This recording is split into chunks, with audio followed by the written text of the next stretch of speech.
Joining us now on the line from Vancouver, British Columbia, Sandy Garossino. She's a former Crown prosecutor and co-founder of the anti-casino group Vancouver, not Vegas. And Sandy, as I welcome you to this program, we obviously wanted to have you on in the hopes of learning from your experience, information that might be valuable for the experience that Toronto, Ontario is about to go through. So let's go through it. Why was your group opposed to the enlarging of the casino in Vancouver? Well, the idea, the proposal that was before the people of Vancouver and the city of Vancouver was to expand a fairly small, out-of-the-way location into a massive centerpiece for the downtown core. And the proposal was to have 2.5 acres of gaming tables, slot machines and gaming tables. That's roughly 2 NFL football fields of casino space. And the people of Vancouver really felt this was way out of line for how we saw our city. And there were many, many other issues that all came together. Organized crime, addiction, just the image of Vancouver, all of these things came together, and there was overwhelming public opposition to this proposal. Well, let's go through some of these reasons. Organized crime, we're told, if it's managed properly, can be handled. You weren't buying? Well, you know, I used to work in this area as a prosecutor, and I'd really like to see where organized crime is managed very well. This is a constant and relentless battle, and as one of the senior policing experts in the province of BC said, about the highest concentration of of gangsters that you're going to find anywhere outside the prison system is in casinos, and that's certainly been borne out in the BC experience. Well, Sandy, I don't want to be naive about this, but my thinking is that if the Ontario Lottery and Gaming people were here, they would say, we've got 20 plus, gambling casinos and slot machine locations all around Ontario, and they don't have an organized crime problem. What would you say to that? Well, people who are victims of organized crime don't call the police. I mean, that's one of the things that's distinctive about this area. Loan sharks are very common, or have been very common in the BC casinos. They operate staffs, actually, of 24 hours a day, 7 days a week. There's no mention of this. The BC Lottery Corporation will swear up and down that this doesn't exist. We have informants from inside the casinos that tell us it does exist, and that most of the protests about it are really PR and cosmetic. I think that it's something that there has to be really strong concern about. We're talking about money laundering, but also loan sharking. And loan sharking, I think, is an area that hasn't had nearly enough attention, even from law enforcement, from policing authorities. Well, let's follow up on that. Tell me how a loan sharking operation works inside a casino. Typically, there are, and they staff people, at least 1 to 2, and often as many as 6 or 8 people are present inside the casinos. Often they're in the high roller rooms, and they are known to the patrons. They may or may not be known to the staff, but we know that they are there. They will charge approximately 20% a week to patrons. And like I say, typically these are the high rollers who are actually often the worst addicts and the people who suffer the most. This is where, it's in the high roller room, by the way, that you lose your house, you lose your children's college funds, that you lose your retirement funds. That's where an awful lot of this happens. And the patrons know how to access them.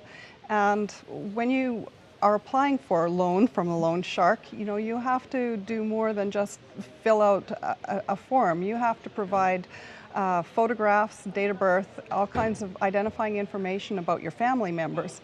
And it can be quite an intimidating process, and there's a reason it's intimidating. But Sandy, my understanding of loan sharking, and admittedly this may come from the movies, is that they loan you the money, they charge a huge rate of interest. If you don't pay them back, they break your bones or kill you. Are you saying that's what happens here? Actually, it's quite a bit more sophisticated than that, because typically when people start to get in trouble, and we actually, a lot of our information came from inside the sources inside the casino, but also from the bankruptcy bar and also from policing. But it was the bankruptcy lawyers who actually told us the most, because that's where people end up. So typically what happens is that once you can't pay, then the loan shark starts pressuring you to get money from your family, starts maybe makes threats. But they will also teach you how to embezzle from employers. They will teach you how to commit credit card fraud. They will instruct on, or they may get you involved in drug dealing if you happen to be the right demographic. So there are a number of things that happen because all of this is part of a network. The loan sharks aren't acting alone. They are part of an organized crime network. So they have a lot of purposes to what they do. But let's put this in perspective. My hunch is when you walk into a casino, 95%, if not more, of the people who are going to be in that casino pulling the one-armed bandits are, not people who are dealing with loan sharks. I mean, isn't that fair to say? I'm not really sure. The information that I have is that the loan sharks don't really deal with the slot machine people that much. But remember, the slot machine, the people at the slot machines have a very high rate of addiction as well. And the addiction is a core propelling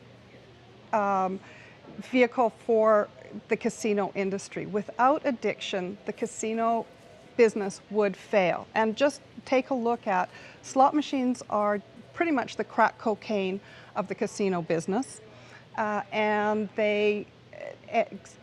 people have to, and the casinos have to operate 24 hours a day. The test of whether this business model depends on addiction or not is how will they take casinos out, or will they minimize casinos, and will they close for a minimum of 6 to 8 hours a day? And I can tell you that the casino industry absolutely will oppose closing. They want a 24-hour opening, and they want those slot machines. And that tells you that this is a business model depending on addiction and not on, as they like to present themselves, as an entertainment vehicle. Well, again, let's follow up on that, because every study I've seen about casino gambling and those who have problems with it suggests that no more than 5% of people who either use the slots or play blackjack or whatever are so-called problem gamblers who have an addiction problem with gambling. Mm-hmm. Are you saying it's more than 5%? And if so, what's that based on? It may not be more than 5%, but it definitely is more than 5% of the revenues, because it's that 5% that is there hour after hour after hour, day after day, funneling the money in. So when you actually look at the business model, the revenue model, it's not the percentage of patrons, it's the percentage of income. And the income, experts say, is between 35 to 50% of casino revenue comes from addicts or people with problem gambling. Okay, answer me this then.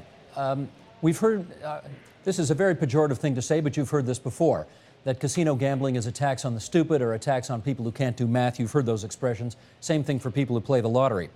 If, however, people choose to spend their money not going to the movies, not going to a hockey game, not going to a baseball game, not going to the theater, but rather spending it gaming/gambling in a big establishment, and as a result of their quote-unquote overdoing it, our hospitals can stay open longer, we get better hockey arenas, the roads are paved, where's the harm? Well, I'm not taking a position on the Toronto casino. That is for Torontonians and for the people of Ontario to decide. In Vancouver, we have casinos, we have gambling operations. If people want to, they can go. What we were talking about was a massive mega casino right in our downtown core. So it raises all kinds of questions. You don't become, by the way, a tourist destination for casino gambling unless you're an iconic gambling mecca like Las Vegas, like Macau. So you're not going to attract tourism. You're just building on the model that already exists. And in our experience, when you talk to public health officials, when you talk to the policing experts, when you talk to people involved with addiction, they will tell you that this problem is much bigger than we're aware of. It's really a secret problem, and I would suspect that the people of Toronto have other options than a major casino. But more than this, I think it's really important to really unpack all of these issues and for people to be really informed about the real risks and the real costs, because there will be costs. Costs that the Ontario Lottery Commission is not going to tell you about, and the government may not tell you about. Okay, well, besides, I don't know what, extra security, extra policing, what other costs? Presumably, there is a percentage that will have a gambling addiction, and the public purse will need to pick up the costs of treating that. What beyond that are you talking about for costs? Well, the treatment could be quite substantial. The Centre for Addiction and Mental Health tells us that youth gambling, just as one example, that there are 29,000 young people between grades 7 and 12 who exhibit symptoms of problem gambling, and these kids are 11 times more likely than their peers to carry a weapon, to engage in gang violence, and they're 17 times more likely than their peers to have attempted suicide in the last year. All of these behaviors have social costs and costs to the public purse. And young people are twice as likely as the rest of the population to experience problem gambling. So you can see that this is just taking things further and further down the road. And what Ontario may discover, and I think that what a lot of jurisdictions will start to see in the years ahead as a result of the very rapid expansion of casino gambling and online gambling, is that we are going to see these signs start to break through and take a real toll on communities.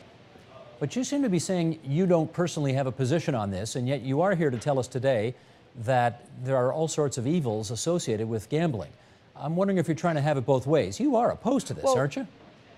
Well, I'm not in Ontario. This is up for Ontario and for Toronto but to your decide. Advice to us presumably is don't do this. My advice is, yeah, I would get a lot more informed about the dangers. I'd get a lot more informed about the marketing plans of the proponents, who they plan to market to. I would get a lot more informed about all of the data that the Ontario Lottery Commission does have about who their juiciest markets are, where they're making most of their money, and where they're directing their marketing dollars, because I'll bet you that they are going hardcore right at the most at-risk populations. Okay, a couple of more things just before we go here. You've made the arguments, I think, first and foremost about organized crime and about addiction and what it does to people's lives. But let me put towards you the economic argument that, for example, Ontario Lottery and Gaming makes, which is that they are the #1 remitter to the Treasury of Ontario of money. No agency of the Government of Ontario puts more money into the provincial coffers than the OLG. It's $1.9 billion a year. Talk to us about the economic argument. Is there an economic argument to be made here that these things do help the province's bottom line?